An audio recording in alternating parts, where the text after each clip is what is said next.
Welcome to News 5 Everywhere.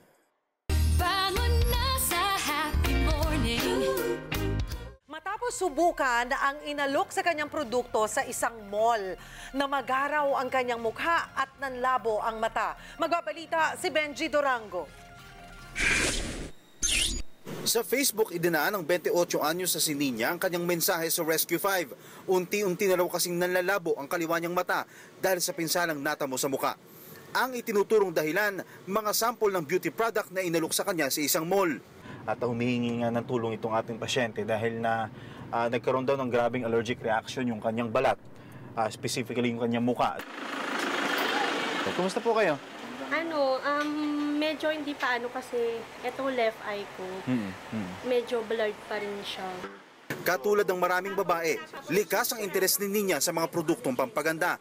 Kaya naman, mabilis siyang naengganyo ng isang nagpakilalang beauty consultant sa isang mall na ipahid sa kaliwang parte ng kanyang muka, ang Mud Pack at Rejuvenating Beauty Cream.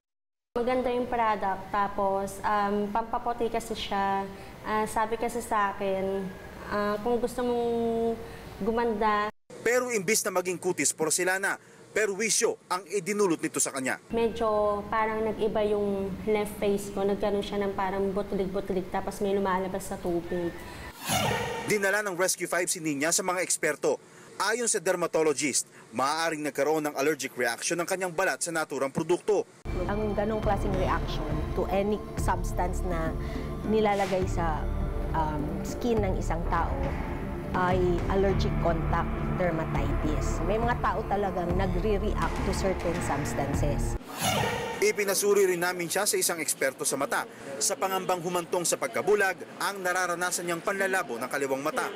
Upon checking up, sabi niya, today, hindi naman ganun kalabo na yung mata niya as compared to yung 1 week ago na nanonote niya. So upon checking, normal naman yung visual acuity niya. Hindi lang niya siguro mamulat dahil namamaga yung eyelids niya dahil dun sa left face niya. Sinubukan namin kunin ang panig ng kumpanyang naglabas ng produktong inirereklamo ni Ninya. Pero hindi na raw muna sila magbibigay ng pahayag. Unti-unti nang bumubuti ang kalagayan ni Ninya pero desidido itong magsampa ng reklamo. Payo naman ng mga eksperto, huwag basta-basta magpapahid ng kung ano-anong produkto sa balat. Makabubuti raw na gawin muna ang allergy test.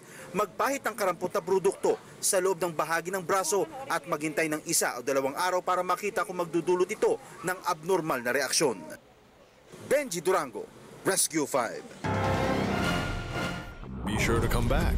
News 5 Everywhere. Copyright 2013.